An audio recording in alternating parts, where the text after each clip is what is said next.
हे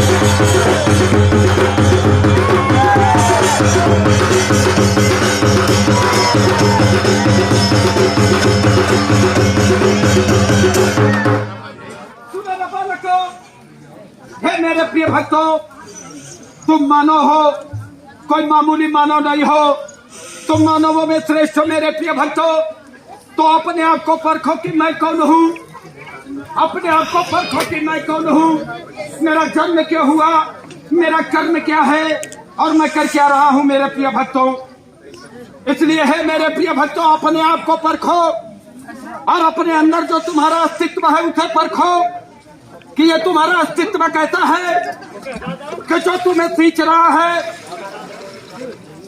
तुम्हारी पल पल तुम्हें पल पल सजग कर रहा है मेरे प्रिय भक्तों। इसलिए तुम अपने अस्तित्व को परखो और जो मेरा प्रिय भक्त अपने अस्तित्व को परख लेता है वही सत्य के मार्ग पर चलता है रे मेरे प्रिय भक्तों। जब वो सत्य के मार्ग पर चलता है तो वही अंततोगत्वा मेरे चरणों का अनुसरण प्राप्त कर लेता है। जब मेरे चरणों का अनुसरण प्राप्त कर लेता है मेरे प्रिय भक्तों, तो उसे शेष कुछ भी नहीं रह जाता, क्योंकि उसे शेष कुछ भी नहीं रह जाता। वो तो पा लेता है मेरे प्रिय भक्तों और अपने आप को और अपने सारे सवरियों को मुझे समर्पण कर देता है। अब मुझे समर्पण करके मुझ में ही आनंदित होता है, मुझ में ही रमण करता है, मुझ में ही चिंतन करता है रे मेरे प्रिय भक्तों। वही अंततोगत्वा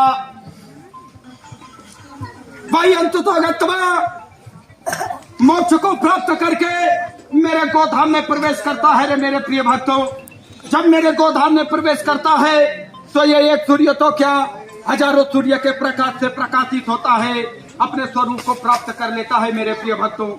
क्योंकि प्रत्येक मानव का कर्तव्य है अपने स्वरूप को प्राप्त करना, और जो अपने स्वरूप को प्राप्त कर लेता है वही पूर्ण मानव है रे मेरे प्रिय भक्तों।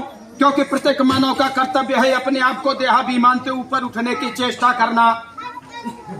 कर्म तो करना है खाने के लिए, मैं ये नहीं कह रहा हूं कि तू कुछ मत कर, तू कर्म कर और तू ऐसा कर्म कर तेरा कर्म ही एक यज्ञ बन जाए, तेरा कर्म एक यज्ञ बन जाए मेरे प्रिय भक्तों, और तू सनातन धाम को प्राप्त कर ले।